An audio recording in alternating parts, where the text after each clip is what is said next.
Welcome back, med students.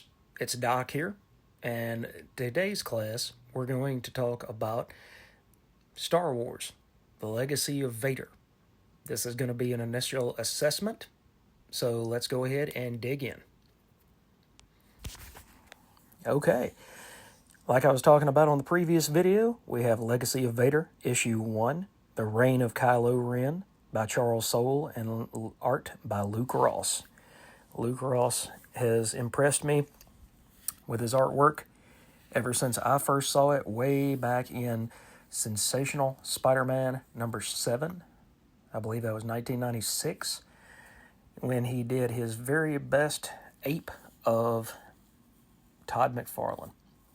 He tried to be the second coming of Todd McFarlane, and shortly thereafter he took over Spectacular Spider-Man, and for the first, I would say year or so, I absolutely loved his stuff. It's not to say that his later stuff wasn't great, but it was like his first year was almost a widescreen format. Something kind of like the antithesis of this panel, but this panel is just so huge. It's a double-page spread, actually. But you get to see the star field, you get to see all the cool things that made Star Wars so amazing over these years. So anyway, to get to the story, the main gist of it is that you have Kylo Ren, who is trying to kill his past. He sees his past as something that will make him weak, something that will keep him from moving forward in his destiny to become Darth Vader's greatest apprentice without ever being an apprentice to Vader himself. But in that, Ben Solo tries to emulate his grandfather. He wants to finish what he feels that Darth began, that Anakin began. But he doesn't respect Vader for his turn at the end. He keeps his mask, what's left of his burned, charred remains of his mask. But eventually he feels like he should travel to Mustafar. And he challenges these warriors at Mustafar. And he calls them cowards. And they say, "We are brave warriors, we are not cowards."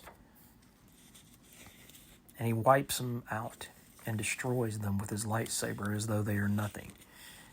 And his anger and his frustration will be satiated, apparently, at no end. To no end. So he grabs this last warrior and he snaps his neck.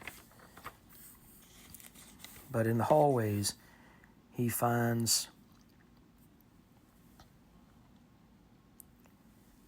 Vani, who is little more than a robotic head talking, with a now robotic body. So almost like the Robot Master from Spider-Man. And he tries to explain to Kylo Ren that through killing his past, he dishonors Vader. He doesn't bring anything to this quest, but instead he cheapens it, and he cheapens the memory of his grandfather. He said, "But I can show you how to use that past and what you think is weakness, and I can show you where it can bring you strength." So this is a very, very strong start on initial assessment to this storyline. It shows how the redemption arc of Kylo Ren is actually going to be his fall. What he thinks is going to bring him closer to Vader is actually what's going to bring him closer to destruction. But he wants to he wants to be Vader. He wants to assume that role in the universe. And that singular passion, that singular fire that burns within him, the story itself makes for amazing, amazing character observation and study. So if you have the extra credits and you can make it to the Mos Eisley Cantina, the bookstore there will probably have multiple copies of The Legacy of Vader, Issue 1. And if I were you, I would definitely go check this book out so that you too won't turn to the dark side. A really, really strong start for this series, and I can't be more excited about it. Bring it on, Charles Soule. Bring it on, Luke Ross. Let's go ahead and bring it back to the days of the Dark Horse miniseries and series, where they brought some of the most interesting stories that I've ever read.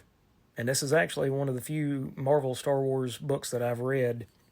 I'm a Marvel guy, but oddly enough, I kind of feel as though the property is somewhat tainted by being done by Marvel instead of Dark Horse. So I see why they did what they did with the mouse now owning Marvel and Lucasfilm. But at the same time, I just kind of really enjoy those old Dark Horse stories. And I think you will too if you go back and track those down.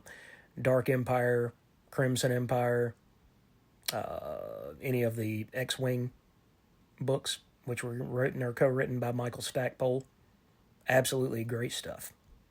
Anyway, guys, this is it for initial assessment. I hope you have a wonderful day, and we'll catch you next class.